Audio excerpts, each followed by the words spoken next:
Ha perdido sistemáticamente credibilidad año tras año durante este gobierno. ¿Por qué? Yo creo que el tema de la aprobación, por más que algunos piensen que a la gente no le importa tanto, solamente quieren lo inmediato de las obras, sí pasa por un tema del trato. Y entre eso, además de lo que yo considero una falta de respeto por todo el tema de puentearse la consulta previa en Bagua y una serie de cosas, la corrupción ha, digamos, sacado a la luz toda esta onda de impunidad constante. Tú puedes ver obras, 8.000 obras, 10.000 obras, lo que tú quieras, y tienes impunidad por otro lado, y esto pesa lo suficiente como para decir, entonces no es tan buen presidente. Vamos, la misma pregunta para Jacqueline Fox. Bueno, el presidente, por ejemplo, intenta plantear como aislados algunos casos de corrupción que están vinculados algunos con obras. Por ejemplo, varios de los casos de los petroaudios se refieren a la posibilidad de hacer infraestructura.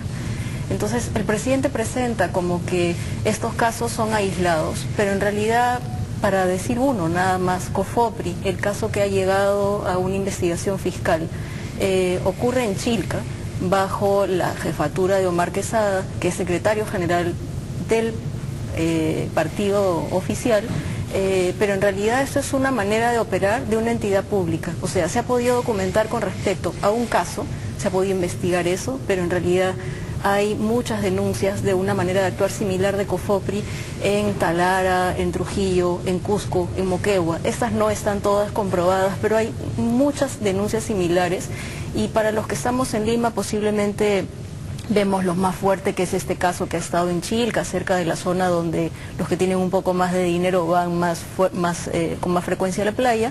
Pero hay una gran cantidad de casos de los cuales en Lima no tenemos suficiente información y que son parte del día a día del resto de ciudadanos que viven en el resto del país. Entonces, ¿tú crees que este tema de la corrupción pesa mucho en la credibilidad del presidente?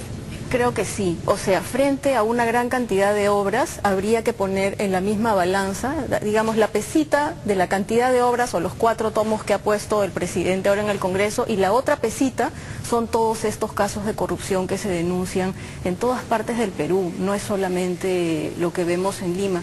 Y una segunda cuestión que también la ha mencionado Laura, yo he sentido que este mensaje presidencial ha estado más dirigido a los incluidos, ¿no?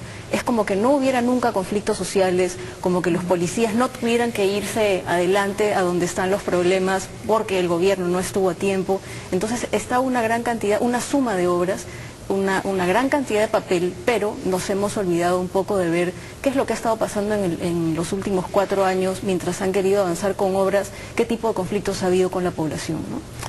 José Alejandro. Bueno, en la misma línea de Laura y de Jackie, comenzar diciendo el tema de la corrupción. El tema de la corrupción es muy fuerte, es una corrupción que no llega a los niveles de Fujimori, donde el robo del Estado fue descomunal, pero sí tiene un nivel mucho mayor que el de Toledo, y de repente, porque hay más plata, en el propio primer gobierno del doctor García. Hasta el año 2009 había hecho una lista muy rápida de casos de corrupción, había encontrado 34 casos de corrupción, para no hablar, como ha dicho Jackie, del caso de los petroaudios, que tenía en sí mismo varias obras y varios rubros de análisis de los cuales se puede ver.